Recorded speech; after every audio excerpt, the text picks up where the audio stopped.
On a scale of 1 to Mexican, how Mexican would you rate yourself? I wouldn't say I'm a Mexicant, so I'm not gonna say 1. Let's say I'm trying very hard to get to 5. Okay. Oh, so you feel like you're like a 4.5? Yeah. Okay. Yeah, wow, that's so honest of you. Yeah.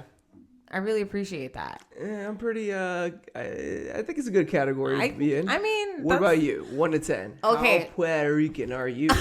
I'm not as humble as you. I'm gonna say 6. Okay. All right. I think I get points off because I don't speak Spanish. Yeah. And because I can't tell you where my grandparents are from. Like, I feel, Oh, you don't know where the old Pueblo house is? Yeah.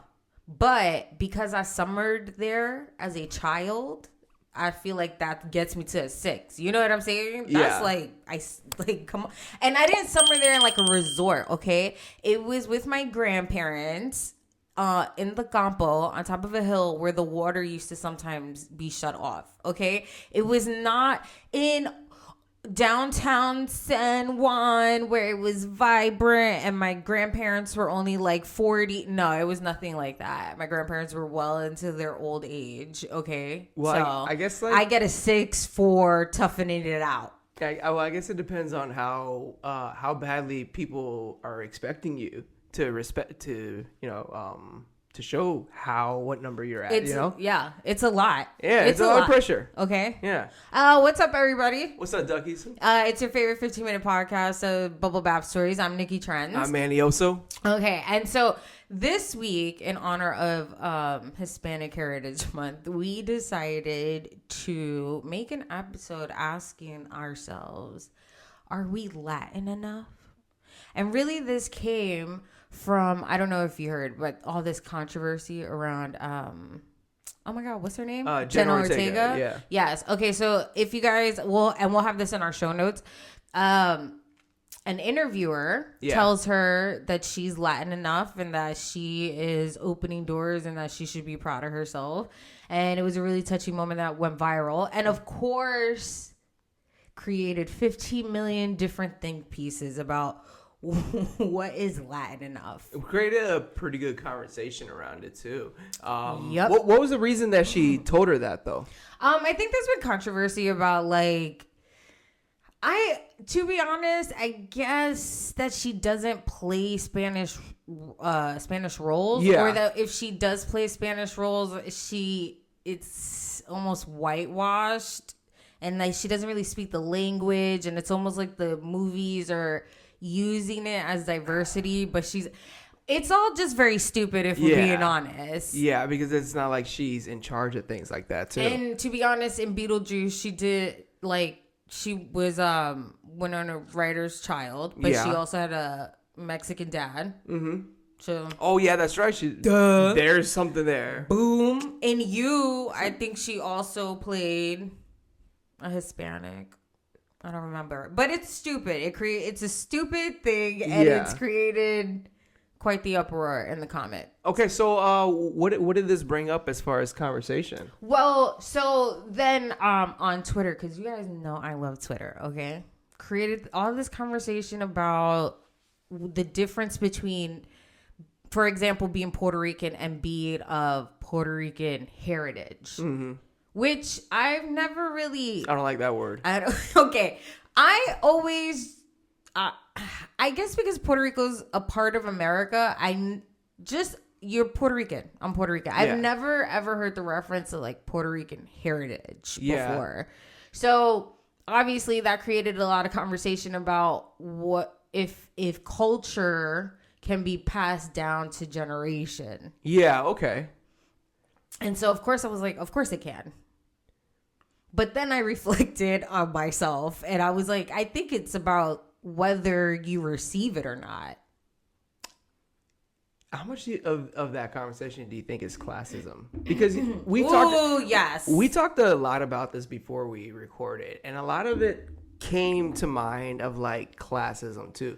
Because we talked a lot about that word heritage versus ethnicity, and just using the word itself, like Puerto Rican, or versus of Puerto Rican descent or Puerto Rican heritage. And just the extra use of a word just feels almost classist. Like I didn't inherit anything, so I can't use heritage. I don't got like an old clay pot. What? And also, if anybody asks me, I always say Mexican. I never say, oh, I'm Mexican descent. If anybody asks specifics, I say, well, this is where my parents are from. But like the use of the word heritage or ethnicity. I don't think that anybody would ever, because you're first generation. Yeah. So I don't know. Me, however, I wasn't born on the island. Mm-hmm. I don't speak the language. And so to people who are from the island, who do speak the language, who are very involved with what's happening down there, would look at me and be like, you're not Puerto Rican. My grandmother, remember? May she rest in peace. She would say that. You guys aren't Puerto Rican. Who was born in Puerto Rico would say, you're not Puerto Rican. Yeah. She would say that to you and your like, cousins. I remember hearing it. Yeah. But I get what she's saying. I don't know if it's classism, because like I feel like that's ultimately like all Puerto Ricans from the island feel like that about Puerto Ricans who were born on the mainland. And I guess I probably say classism because I'm thinking more like people who really want to make a statement of where they're from. You know? Well, then if it's not that, how much then do you think it is a generational gap? Because somebody from there thinking, well, you weren't born there, but that's not your fault. You weren't born there. I know. But it might be my fault. I don't speak the. I think it takes a village, because I don't think it's your fault that you don't speak the language. Thank you so much for enabling me. To be honest, I love that. This is why I love you, because here's the thing: it was spoken in my house, but was like more to use as a way to keep secrets. Yes, it wasn't like every day my parents would like, "Hola, hija, ¿cómo está?" None of that was going on. Everybody spoke English. Everyone spoke English until it was like, I'd be like, pss, pss, pss, yeah. And I'm right. You know who you are, yeah. And you're probably not alone in that feeling, too. I'm not. So the joke is that New Yorkers notoriously do not know Spanish. Yeah. And if you probably take a survey, that is probably correct. I know a few Puerto Ricans who don't know Spanish.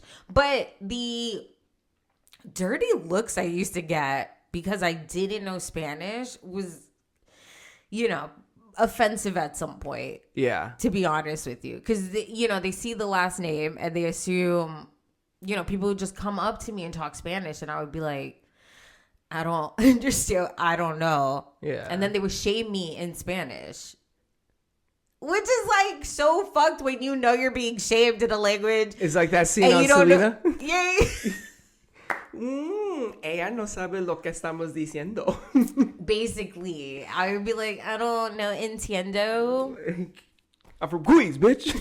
What? Yeah. So I definitely am sensitive about that. Yeah, I am too. Honestly, if I'm at work, I will proudly tell a manager or anyone else that at work, yeah, I can read Spanish, I can speak Spanish, I can write Spanish.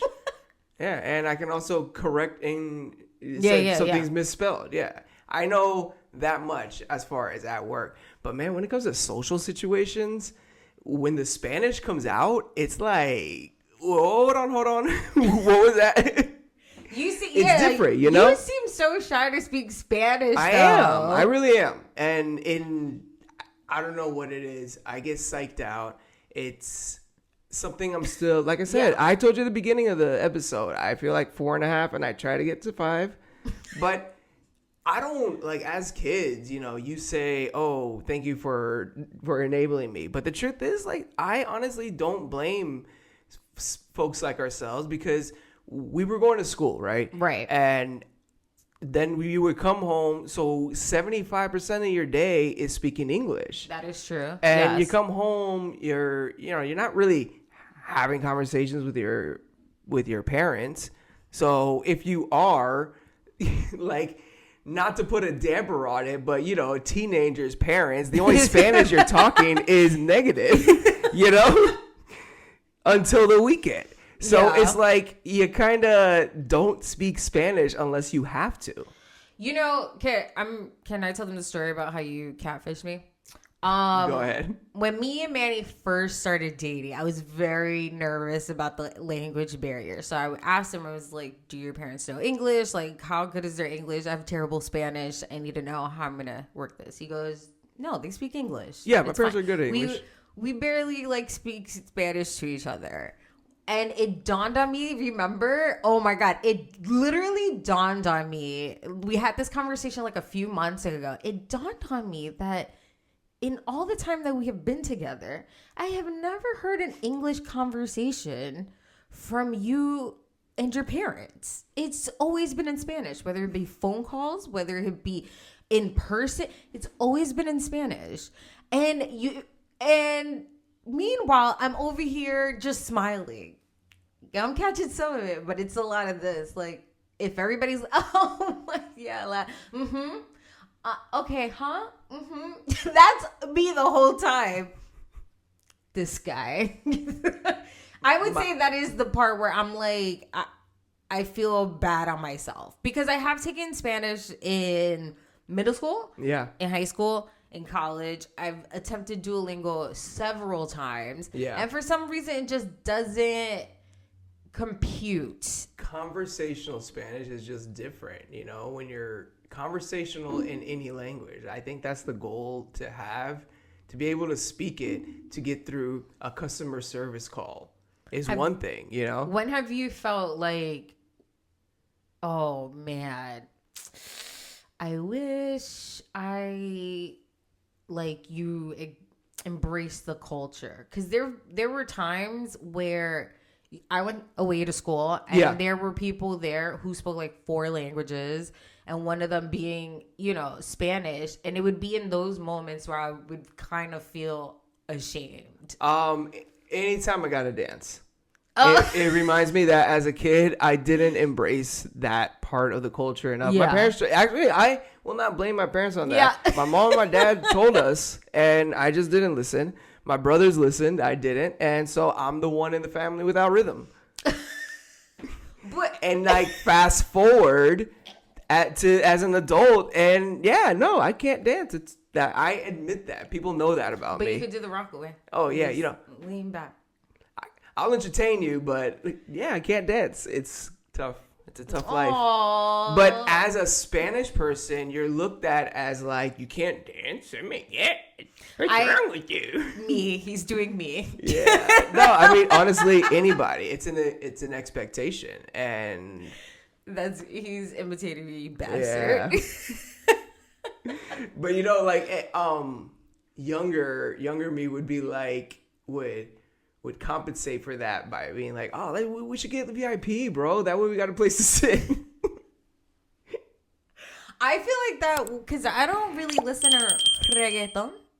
I like the beats and I could dance, but I can't recite it back to you, and I don't really know what they're saying. And it's not really on my rotation, if I'm being honest with you. Let's talk about how that I feel like there's definitely a big group of people who are faking it.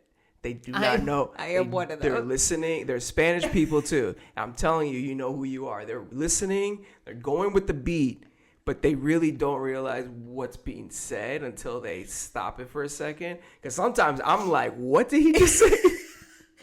Oh my God, that's another reason why I wish I was fluent in Spanish, because I know those songs are dirty. I know they're dirty as hell. Yeah, like when white people, they'll ask you, hey, what did he just say? He's just talking about like girls and stuff like that, and drinking and just enjoying life in general. I just ding ding ding ding ding ding. No, when like I'm a fan of Peso Pluma, right? Yeah. I get maybe 40 to 50% of what's coming out. But when it's like someone like Daddy Yankee, well, it is, Bad Bunny, it takes like a few listens for me to be like, oh, I get it. I'm a feminist too, bro. Was there when were you like, okay, I'm going to make more of an effort. My culture is pretty cool, and I'm going to make more of an effort to really embrace it. Maybe like a couple years before I left Florida. Oh, really? Yeah, it was a little tougher. Definitely by the time I got here to New York, I was a little more interested, and I want to say it came from proximity because the further I was from family and everything. Yeah. Oh, yeah, the more I was just kind of, more into it just because it kind of just reminded me of my family. Yeah. Yeah. Aww. What about you?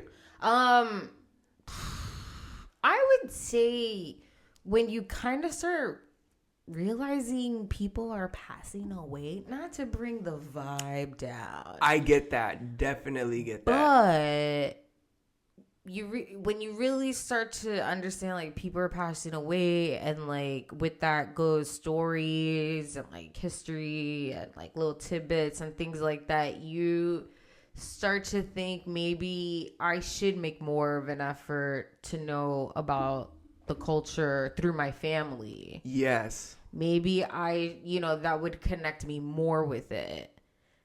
And that's when I realized, I was like, oh, this is, every time I get a little bit, I'm like, oh, that's pretty cool. I think age comes with it too. Yeah. Like, they tell you mortality.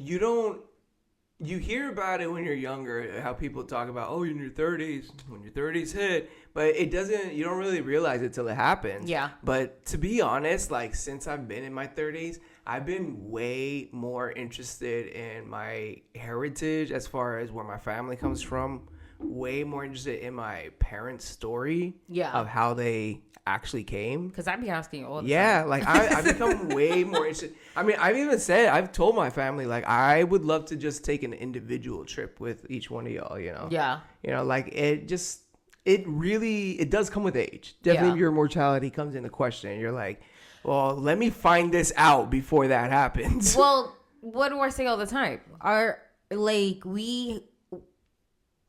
When it comes to children, we have to really make sure that they know about the culture, because if not, the culture will die with us. Like, it's like super duper Americanized that they don't even know what the culture is about. And that's because we're trying to find it now. Yeah. So that somebody doesn't rewrite it for them. Right. And so that they know. Mm-hmm. Was there ever like a show or a movie that kind of kicked your interest in knowing about your past, even if it didn't have to do with being Puerto Rican? Like, because I remember when we first saw Rami. Oh yeah, yeah. That show was really. If you haven't seen it before, it's on FX, right? It's about first generation. Yeah, it's about a first generation kid.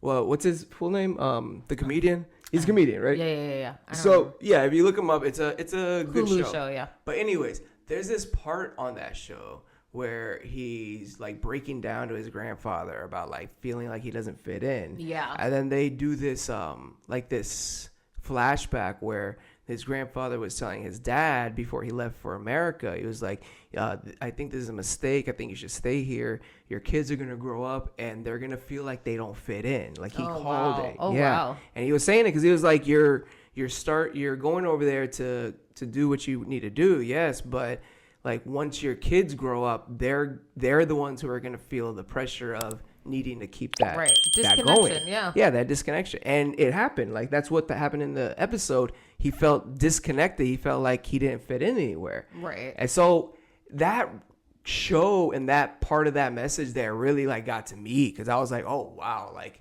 sometimes I feel like that too. Yeah. I get that. Yeah. I mean, to be honest with you, I don't get that.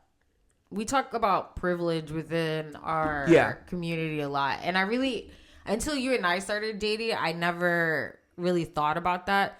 But even in that story, like, no, I can't relate to that, because even when you go to Puerto Rico, it feels very like, I don't want to say there's no difference, but when you go to certain parts of New York, there's a situation where it's like a little Puerto Rico where everybody's like, it doesn't feel like a foreign place is what I'm saying. And because Puerto Rico is a part of America,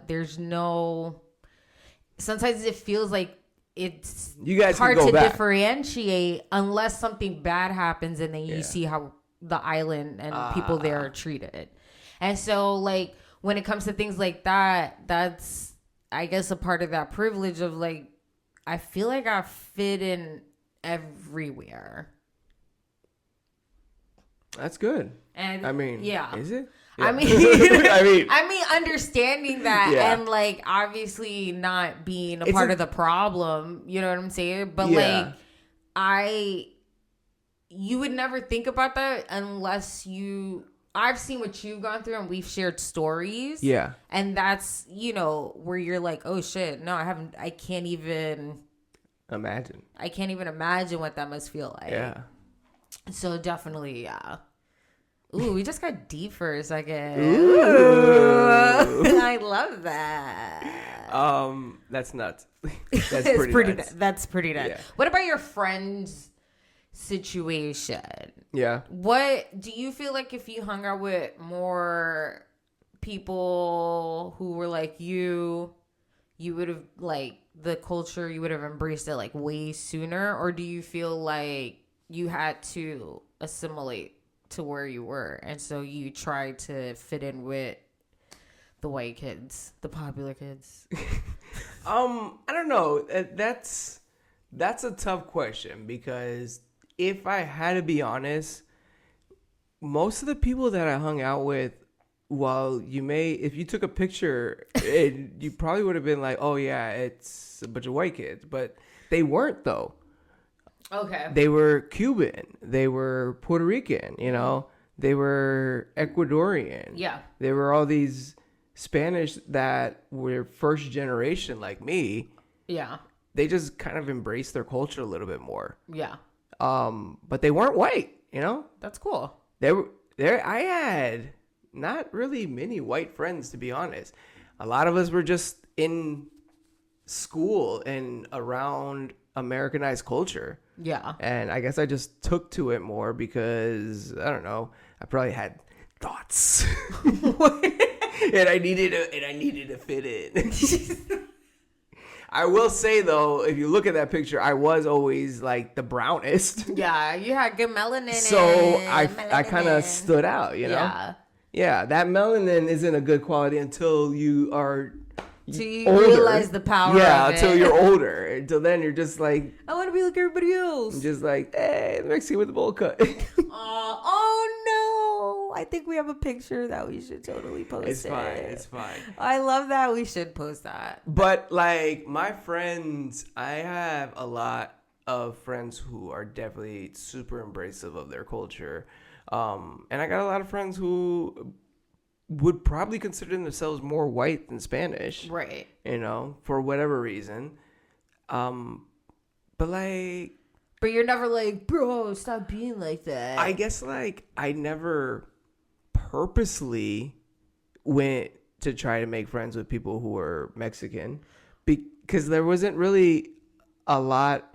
I'm not going to sit here and say there weren't Mexican people in my schools, because Rudy had friends who were Mexican. Yeah. It just, I don't know. I guess I never really had a lot who were. Interesting. It is interesting. I'm trying to think back, you know. To be honest with you, it wasn't until I was older that, like, now I got Mexican friends. I could probably name 20 of them. I love how you said that. I could name like 20. Don't worry, we're gonna make a reel where he names all 20 of his Mexican friends. We should totally do that. So if you make it on that reel, you're one of the 20 friends. To be honest with you, I think that when I went away to college, I made a conscious decision to broaden my friend experience with people who weren't like me. Okay. And so for, like, the first couple of years, my core group of friends were my friend Dalen, who's Hawaiian, my friend Sarah, who's Ethiopian, and my friend Dina, who is Senegalese. Don't quote me on that. But, like, that was after high school? Yeah, in college. And like, Dalen is from Hawaii. They are natives to their countries. And, like, well, Sarah was from Atlanta. But they lived in Kenya, and their parents were diplomats. I would like that. I made a conscious decision to broaden outside of that. If I would have never done that. And I feel like if I would have just gravitated to, you know, what was comfortable, I wouldn't even know about the possibilities of like, I would have never went to Hawaii. I would have never had the opportunity to go to Africa. Like, what? That's crazy. Yeah. So like, you know, to me, I felt like sometimes I felt judged because when you go out and people are like, oh my God, what are you? I would just be like, oh, I'm just Puerto Rican, which is like terrible because, you know, I'd be like, oh, I'm just Puerto Rican. Feel exotic. Yeah. Even where if I were to say, oh, I'm Mexican. Well, yeah. Exactly. Yeah. And let me tell you something. When I to went, you, it feels like saying like, "Oh, I'm from Alabama." Yeah, because it's just like, oh, okay, well, I guess you're. Yeah. When we went to France, when I went to Paris, okay, I went to Paris with my homegirls. I know we gotta wrap up, but like went to Paris with my homegirls, right? Mm-hmm. They are Dominican, have lived in Dominican Republic. They look exotic. Love it, right? We're going around the room talking about where we're from, right? The eye rolls and side eyes and the ignoring that I got when I was like, oh, I'm Puerto Rican was out of this fucking world. Like, you know, the trope of like Europeans hate Americans. Yeah.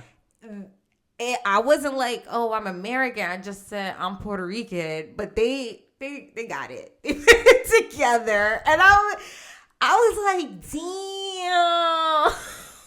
damn, like what you mean? But I'm not like really with them.